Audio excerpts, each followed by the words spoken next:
योत्स्यमानानवेक्षेऽहं य एतत्रे समागतः धार्तराष्ट्रस्य दुर्बुद्धेर्युद्धे प्रियचिकीर्षवः। मुझे उन लोगों को देखने दीजिए जो यहाँ पर धृतराष्ट्र के दुर्बुद्धि पुत्र को प्रसन्न करने की इच्छा से लड़ने के लिए आए हुए हैं। तात्पर्य यह सर्वविदित था कि दुर्योधन अपने पिता धृतराष्ट्र की सांठगांठ से पापपूर्ण योजनाएं बनाकर पांडवों के राज्य को हड़पना चाहता था। अतः जिन समस्त लोगों ने दुर्योधन का पक्ष ग्रहण किया था वे उसी के समान धर्मा रहे होंगे।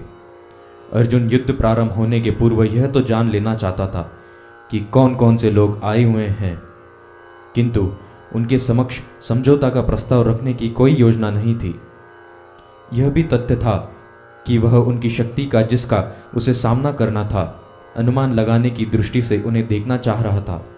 यद्यपि उसे अपने विजय का विश्वास था क्योंकि श्री कृष्ण उसकी बगल में विराजमान थे। संजय उवाच एवमुक्तो ऋषिकेशो गुडाकेशेन भारत सेनायोरुभयोर्मध्ये स्थापयित्वा रथोत्तमम्। संजय ने कहा, हे भरतवंशी, अर्जुन द्वारा इस प्रकार संबोधित किए जाने पर भगवान श्री कृष्ण ने दोनों दलों के बीच में उस उत्तम रथ को लाकर खड़ा कर दिया। तात्पर्य इस श्लोक में अर्जुन को गुड़ाकेश कहा गया है।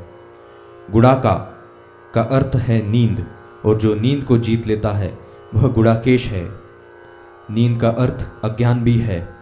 अतः अर्जुन ने कृष्ण की मित्रता के कारण नींद तथा अज्ञान दोनों पर विजय प्राप्त की थी। कृष्ण के भक्त के रूप में वह कृष्ण को क्षण भर भी नहीं भूल पाया, क्योंकि भक्त का स्वभाव ही ऐसा होता है। यहाँ तक कि चलते अथवा सोते हुए भी कृष्ण के नाम, रूप, गुणों तथा लीलाओं के चिंतन से भी भक्त कभी मुक्त नहीं रह पाता। अतः कृष्ण का भक्त उनका निरंतर चिंतन करते हुए नींद तथा अज्ञान दोनों को जीत सकता है। इसी को कृष्ण भावनामृत या समाधि कहते हैं। प्रत्येक जीव की इंद्रियों तथा मन के निर्देशक अर्थात ऋषिकेश के रूप में कृष्ण अर्जुन के मनत्व को समझ गए कि वह क्यों सेनाओं के मध्य में रथ को खड़ा करवाना चाहता है। अतः उन्होंने ऐसा ही किया और फिर वे इस प्रकार बोले।